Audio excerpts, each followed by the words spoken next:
It's interesting. Family businesses are often portrayed as being hotbeds of conflict, and you can kind of understand why. When family businesses go wrong, they produce these public disagreements, lawsuits, stranger than fiction dramatics. And these kinds of things are great for selling magazines and boosting TV ratings. But the reality of conflict in family businesses is very different. Most families are actually programmed to avoid conflict.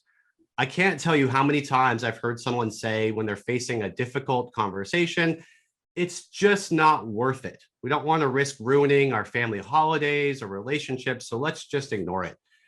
But it's inevitable in a family business that you are going to disagree sometimes and want different things. So that ends up being a veneer of harmony. And over time, this fake harmony is actually just as destructive to the business and family as the feuding is. The business loses its vitality, its ability to innovate. Family relationships lose their authenticity.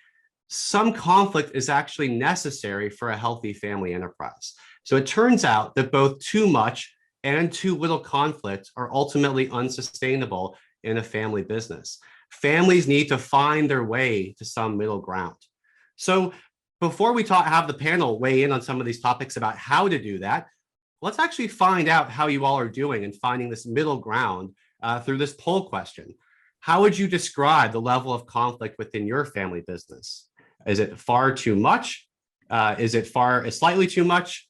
Right in the middle, neither too much or too little, slightly too little or far too little? Really interesting. So we have about too much, actually about almost half that feel like they're on the too much side. Interesting. Maybe that's why you're here for this conversation. A number of you that are kind of finding yourselves in the middle, and then about 20% that feel like you actually need to have more ability to discuss tough issues. Really helpful context. So why don't we can close that, and why don't we actually jump in as sort of like our foundation, our context. We're going to discuss a few topics today. The first is going to be facilitating productive communication. And Viola, I'm going to go first to you on this topic. The tendency in many families, as I mentioned, is to avoid tough issues, but families have to learn how to talk about these topics. And what are some concrete tools that you've seen to be helpful in getting difficult issues on the table? I think there are three things that I've learned. On the one hand side, it's really to understand like what avoids me or prevents me from bringing it to the table.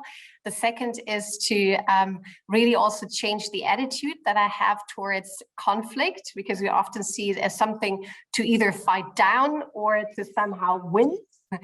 Instead of seeing it as a dynamic process and as a chance to step up for what I want to stand for. And the third thing is to have a concrete tool, which I'll go through in an example, maybe like 5 questions that help me to really break a big thing down into little pieces to understand the bigger picture behind that conflict. I think, as I said, an example might be typical one that I hear a lot. I mean, the next generation coming in, bringing new ideas into the family, and potentially the idea of the son is let's really create more investments into sustainability and change the portfolio of investments. And having done that 20 times, dad still says no, or yeah, let's talk about that at another point in time. And of course, there's a conflict over time then, and a pretty big one. And what I've learned as the first point to really think about when you are in a conflict, why do I avoid to really dig deeper into that and not accept that it's a no, or that it's just there, this conflict, right? Yeah. Avoidance is very often done because I have the fear that if I bring it to the table, it will become even bigger. Or very good reason always, I don't want to hurt somebody because he might have the reasons, right? Why he doesn't want that. So dad will be very unhappy if I'm saying I don't like what he says. But I think it's also very often love is mixed up with feeling dependent on somebody and therefore don't want to dare to do something differently. And also, sometimes it's also that I don't understand really what the conflict is all about, right? Where I might think, he doesn't trust me, right? And there's just a weird feeling, but I don't know the real arguments why there is no kind of decision on my suggestion in a way.